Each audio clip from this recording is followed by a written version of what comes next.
আর ফর্সা থেকে গার্লফ্রেন্ড পটাতে বিরাট গাঁট ফাটে একটা কালো ছেলে।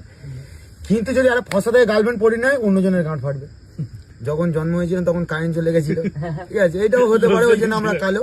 আর তোরা যারা ফর্সা তারা হচ্ছে গিয়ে এই যখন মানে আলো ছিল তখন জন্মেছিল, তাই ফর্সা। তোরা ফর্সা। কালোদের একটা সুপার ন্যাচারাল পাওয়ার আছে, কিন্তু আমি এখানে অন্ধকারের মধ্যে ন্যাংট হয়ে দাঁড়িয়ে থাকবো, তোরা দাঁড়িয়ে থাকতে পারি, আমাকে কেউ দেখতে হবে না।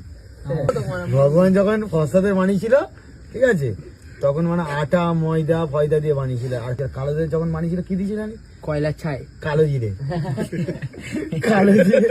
যারা ফর্সা তাদের ঠিক দেখতে হবে, আর ফর্সারা যারা কালোদের নিয়ে মানে মজা করে, ঠিক আছে, তাদের কিন্তু সব জায়গায় ফর্সা না, তাদের দুটো জায়গায় কালো আছে, ঠিক আছে, সেটা একটা নুনটু আর একটা ঘন্টু। সে যদি বলে ফর্সা, তাহলে তার বাপ মা তাদের বংশ গোষ্ঠী রাশিয়ান। ফর্সা ছেলেরা বলে কালো কালুয়া হ্যান ত্যান, ঠিক আছে।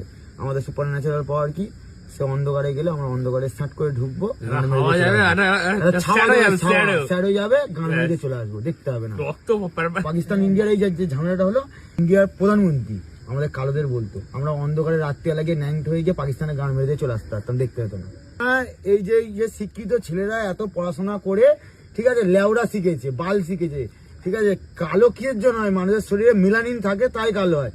তবুও গুদির বেটারা পড়াশোনা করে তবুও কালো কালো কালো কালো চুদিয়ে যাবে। আমাদের রোদে কোনো সানস্ক্রিন লাগে না। একটা মানুষরা কালোদের নিয়ে মজা নেয়, যে বিয়ের পরে ওদের বউ পা থেকে মাথা পর্যন্ত জিভ দিয়ে আমাকে ছেড়ে দেবে।